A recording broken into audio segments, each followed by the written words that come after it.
Hello po sa lahat. Magandang tanghali, magandang hapon po. Welcome po sa ating channel, Mr. J, the PWD. Ang may kapansanan, may pangarap sa buhay. So ngayon, nandito kami sa sementeryo.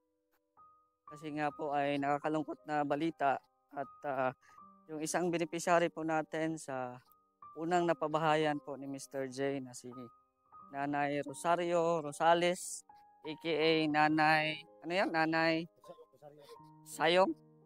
Nanay Sayong ay pumanaw na po. So, ilang taon na kasi nanay? Matanda na din siguro, no? Matanda na. Yan yung may breast cancer, 'di ba? Yung may breast cancer. So, nakauwi lang namin kahapon. So, ngayon ay Thursday. Ay binawian na po ng buhay si nanay. So, bisitahin namin kasi kakalibing lang daw. Nilibing agad, no? Kasi wala mang umaga na nasitaan nila doon. So kaninang umaga na kita na matay na pala. Oo, wala din kasama sa bahay, solo lang si nanay. Bantayan Cebu, shout out no. Bantayan Cebu. So sa mga relatives ni nanay, sa mga kamag-anak, po, si Nanay Rosario Rosales ay po, pumanaw na. Dito kami sa Tambulig Cemetery. Public Cemetery. Bisitahin natin.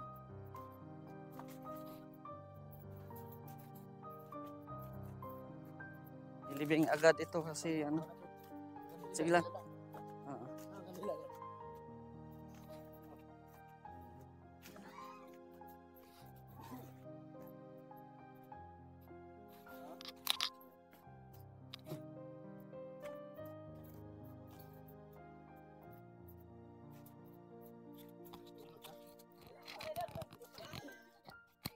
Ay wala pa, hindi pa nilono, dilaw po. Ay tagad yun mo. Ay. Sige nga po niya. Kasi nanay. Ay. Isa may mananaptan ninyo. Isa may pwede mo. Wag may mananaptan. Musabat ra tanig, makabalot tanig. Tawa naman si nanay. Yan o.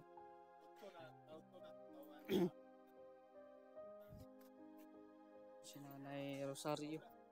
Diyos Espiritu Santo, Amen. Lord God, aniya kami karon, mga muyo kami sa imong presensya. Maghatod kami sa among igsuon nga si Nanay Sayong, nangamuyo kami kanimo Lord. Pasayloon mo ta siya siyang mga nahimong mga kasaypanan. Sa buhi pa siya dinhi sa kalibutan Lord. Hatagan mo ta siya luna sa imong gingharian. Lord God, ikaw manggayod ang hibalo sa ang matag-usan namo ka kinabuhi kay nakaplano naman gyud ang tanan. Ginoo, mao na magyud kani ang katapusang higayon nga mapabilin siya rin sa kalibutan. Dawata siya Ginoo sa imong balaang kamot. Hinaog ka unta Lord, danagan mo ang iyahang sa imong balaang espiritu, ang iyahang kalag nga makadumdum siya sa imong gingharian Ginoo. Lord, ikaw na gayoy bahala ni Nanay Sayong. Isalig namo siya kanimo Ginoo. Sa ngalan ni Jesus, Amen. Amen. Isa pa. Padayon sa Pasinapay man panaw. ugang. Si Nanay Sayong. Wala na. Yan, sige. Lunod na nato siya. Lunod na na. Oo. Hapon na rin po ang oras na. So, dinali na po yung palibing kasi nga po nalaamoy na siya. Ito pa yung mga kanta nga. Ayan. Kanang inunod ba? Walay bisan kinsa nga mabuhi sa kaugalingon lamang. Walay bisan kinsa nga mamatay sa kaugalingon lamang. Kitang tanan Adonai tulubagon sa usag-usag.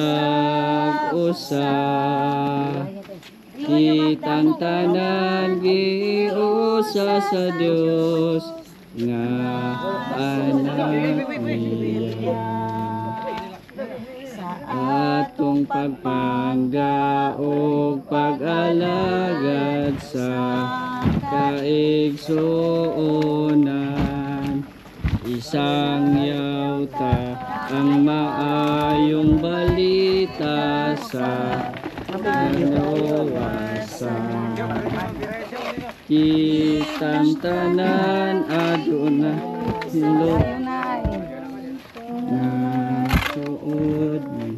Nay, padayon sa panaw, nay.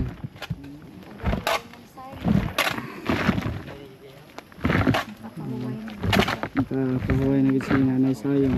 Pila taga edad ni nanay? Tiro nilo, ganun ko kanya. Nel, pila edad ni nanay Nel? Nel? Ha? Ay, kadila o. Ganun ko, giti po na gadol.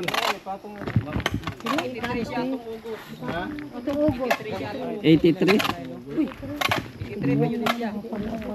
So 83 years old si nanay. Buti may mga mabuting kapitbahay.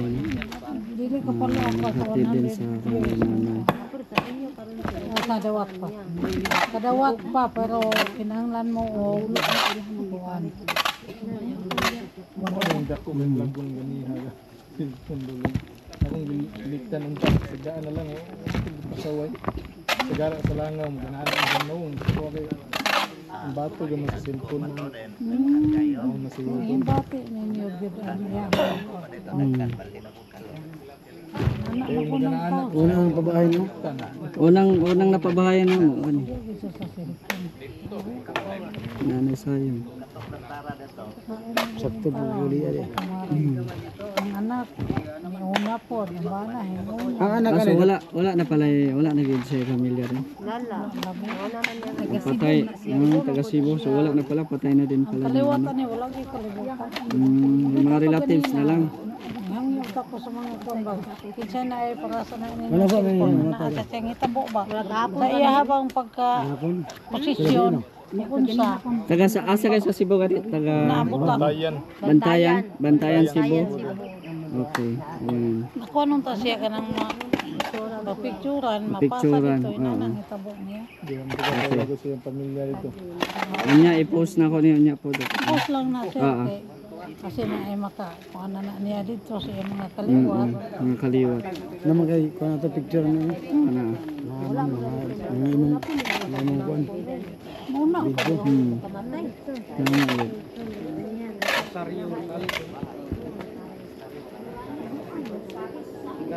Asa dapat Cebu?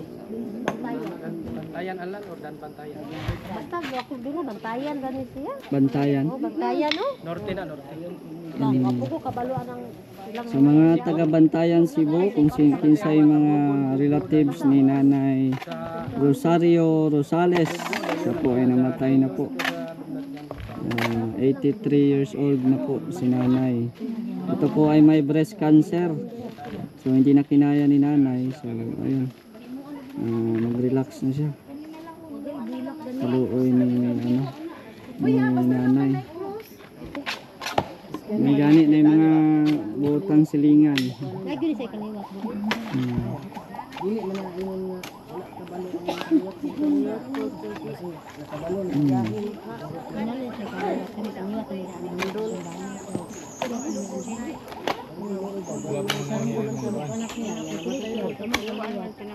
Wala po mo nakontak sa mga pamilya. Iya mga pamilya. Nagsubog mamatay ka na. Wala kini sa kaliwat. Usalis na ko ni madinugor dito ka nila. Mo ko trabaho niya. Wala. Loy gata niyo kumamatay. Oh, no. Wala gyud loy na walay anak gyud. Nga dayo kayo mga kaliwat. Yan, padayon sa panaw. Nanay Rosario Rosales.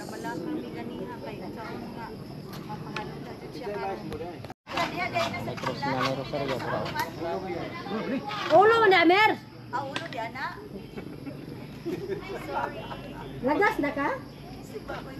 So ang ano pala, anak pala ni Nanay Rosario, dito din pala dito din pala ni Libing at saka yung kanyang asawa o yung bana sa Bisaya. So nana sila diri, isa lang pala yung anak ni Nanay Rosario Rosales. Tapos nasagasaan kaya namatay. Dito din inilibing. Hindi namin alam kung saan banda. Tsaka sa yung asawa ni nanay. So ayan, wala talaga, mahirap talaga pag wala na talagang kasama sa buhay, no? So mabuti na lang may mga kapitbahay na nakakita na si nanay po ay wala na, nangangamoy na talaga kasi wala na po ng buhay. Ayan, so Nanay Rosario, rest in peace, no? Salamat din sa mga tumutulong noon kay nanay na napabahayan din po natin siya. So siya po yung ating unang napabahayan. So ayan, uwi na po kami. So ayan, no, maraming salamat po sa inyong panunood.